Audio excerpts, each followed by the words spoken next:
Money block, I don't care. Whatever it comes up.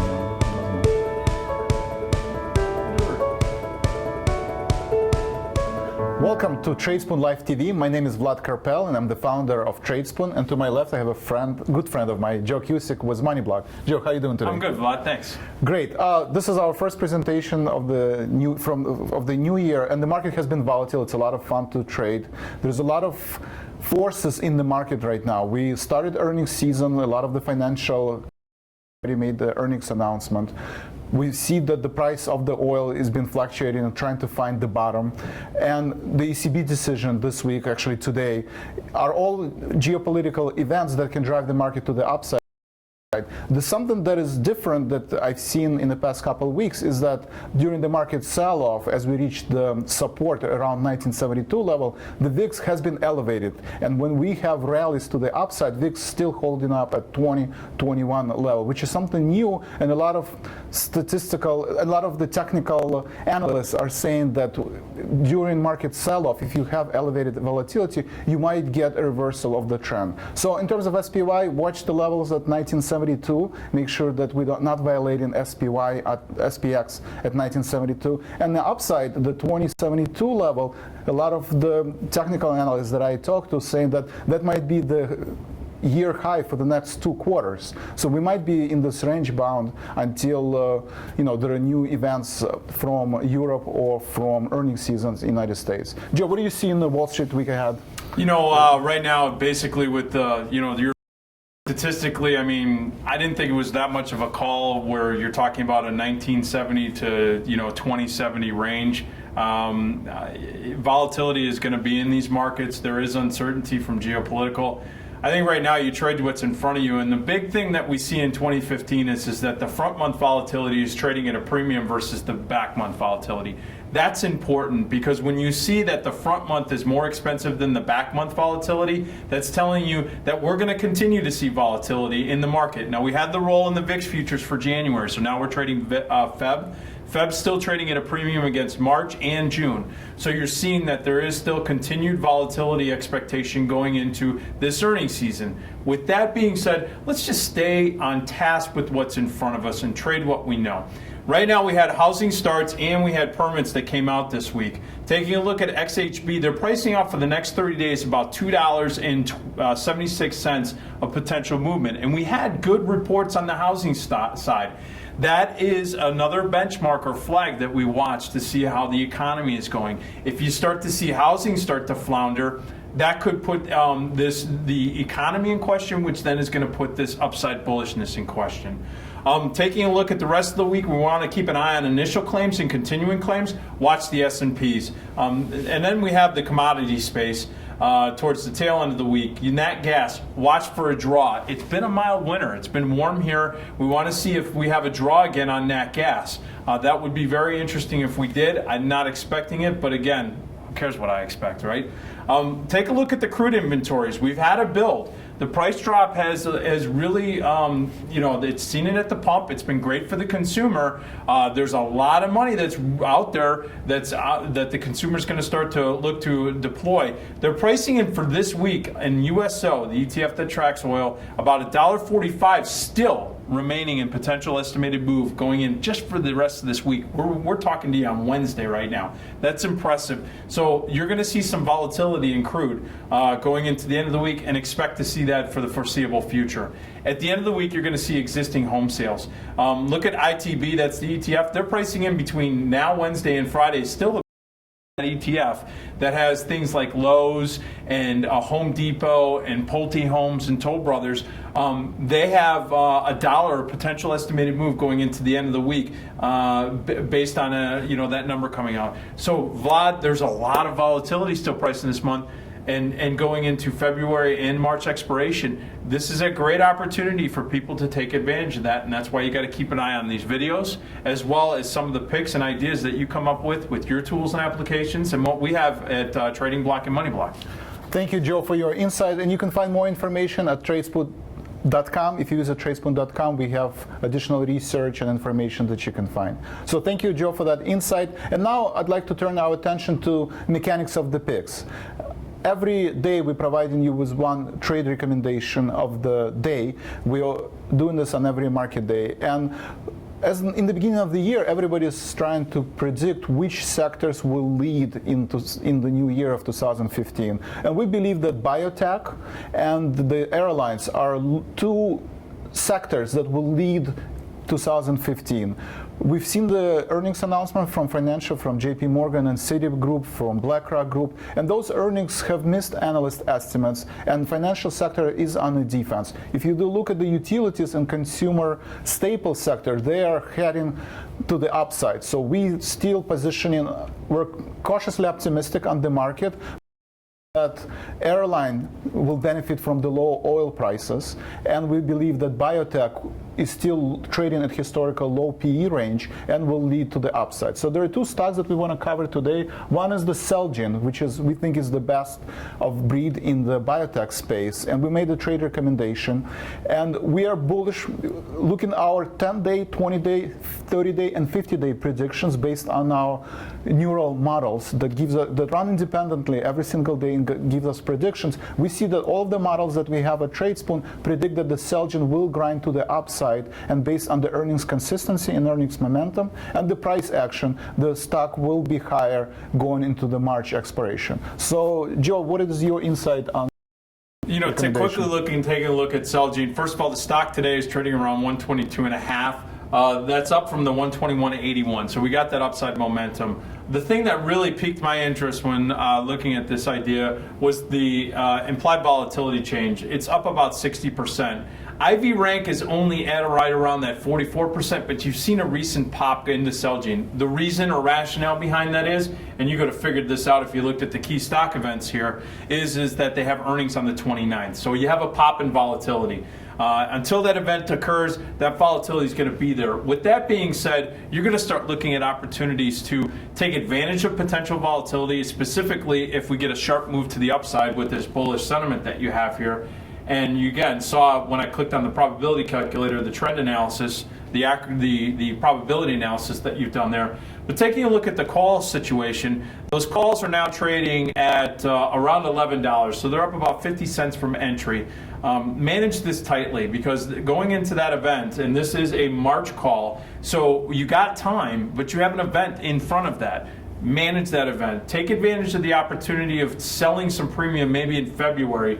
You could sell some February call premium against that. Maybe let's say the 65 or the 120, 125 calls against that, giving up some of the upside, but mitigating some of that volatility risk that you have in the long option, as well as some of that market movement risk.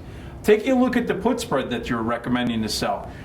This is put spread because you're taking advantage of that big vol. You do have time.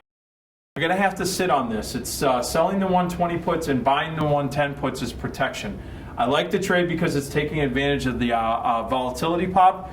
And you're taking in a pretty decent chunk of change. This is a $10 spread. You're taking in $3.60. It's right in that 30% range that I like to take as minimum credit on a credit spread. When you see that this is trading right around $1.30, pull it off. Vlad, I'm very animate about taking profits on credit spreads at 50%. Have a resting order there in there to take off that trade when it's trading at around $1.30. So if you can buy it back for $1.30 debit, call it a day. It's a victory as far as I'm concerned, especially if volatility starts to come out early in this trade. Thank you for that insight. And now we want to turn our attention to the next pick, which was Spirit Airlines. And again, as I said, because of the oil prices have been trending to the downside, and we believe this year and even next year the oil will be probably in the 40 to 60 price range.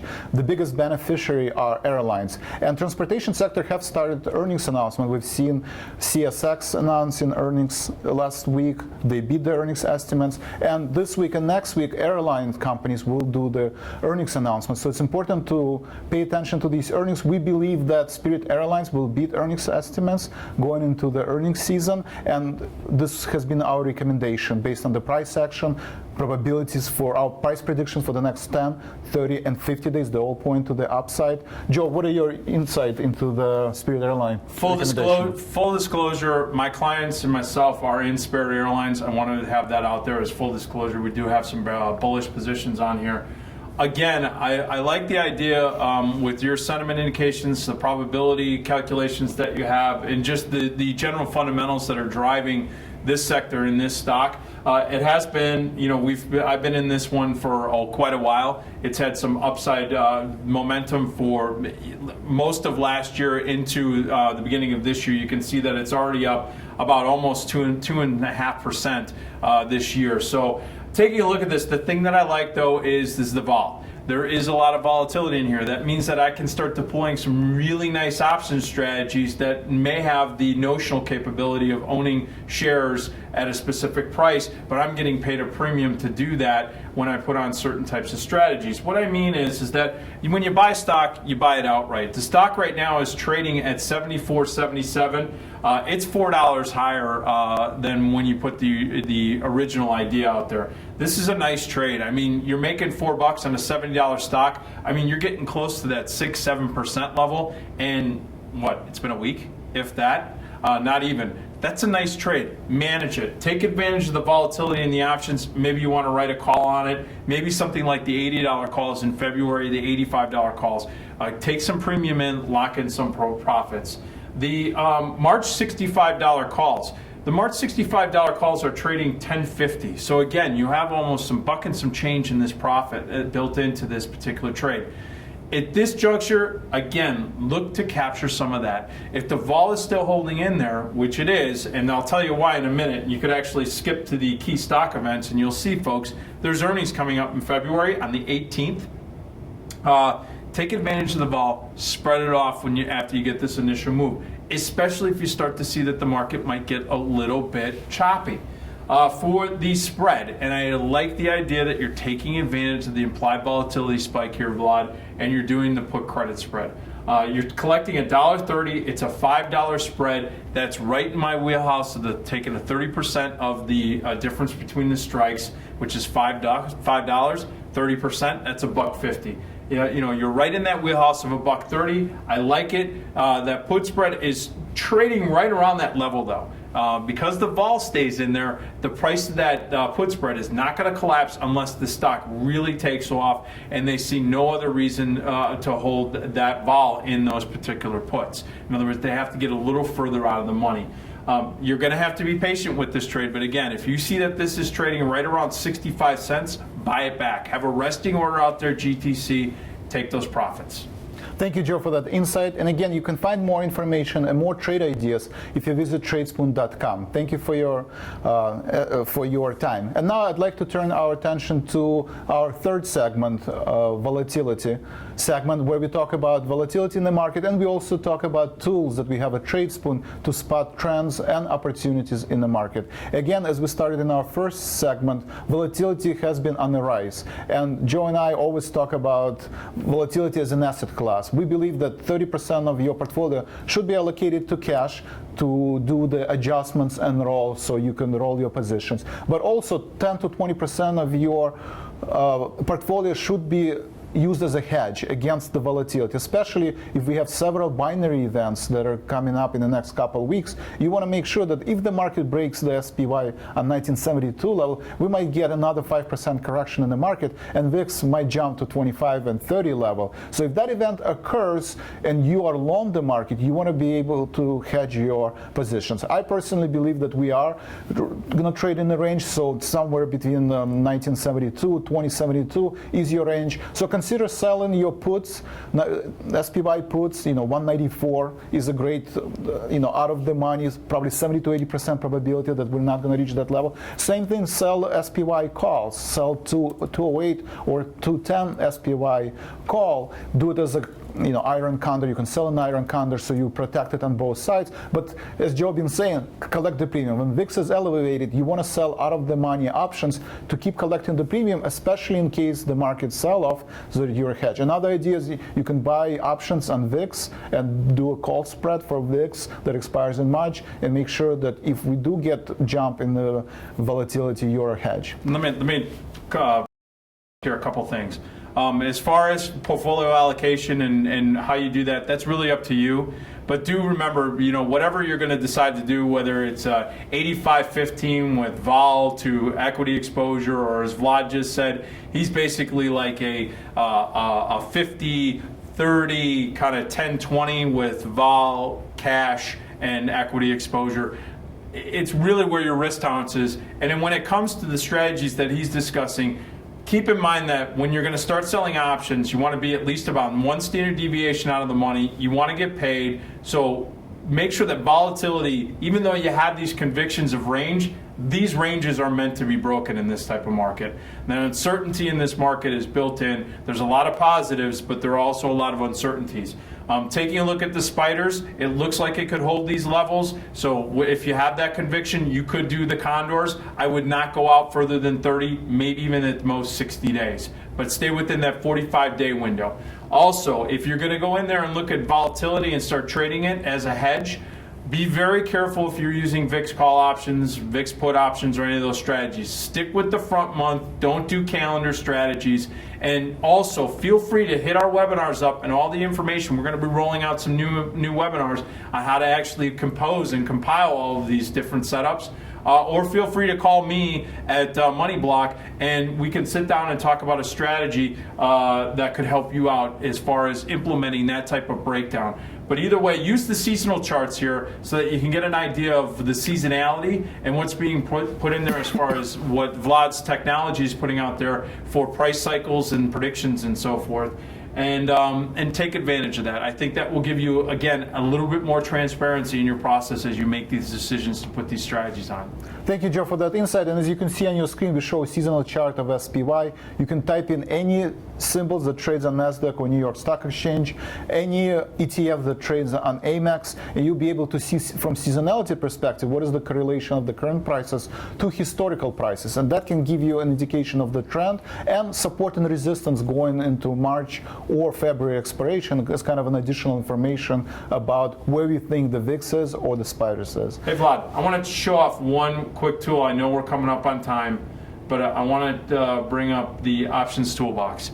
This is something that you put a lot of time and effort into. And actually yesterday I was on a webinar and I actually heard one of the speakers talk about how he exclusively found some activity that came up in the market, and he got it to his subscribers just like that before anybody else knew about it. And as a matter of fact, I looked and I said, well, wait a minute, I'm looking at this unusual options scanner that you have, and I saw that you had it out basically about maybe 10 immediately as it was occurring in the market, and I saw the actual trades that he was talking about that were happening. And folks, while unusual activity is nothing more than that, unusual activity, it doesn't mean you go buy calls or sell calls or buy puts or sell puts based on that activity you saw, but it tells you what there is some sort of opinion being deployed out there, and it's happening in size. So for example, you're looking at these eBay trades and you're seeing the size component right here, which is quite a few contracts. You're seeing whether it's a bearish or bullish strategy. In this case, it's bear, and even has big bear. Wow, that's a technological term. But the point being is that you can use this resource for unusual option scanner, momentum scanner. And Vlad, I know you're going to do a webinar on this, talking more about it. And so I just wanted to point that out. I thought it was kind of a cool little feature. Thanks, Joe, for your insight. And again, you can find additional information if you go to Tradespoon.com. Take us on a free trial. You can go to Tradespoon.com and check out all of these tools for free. And we will see you next week. Thanks a lot, Joe, and we'll see you next week.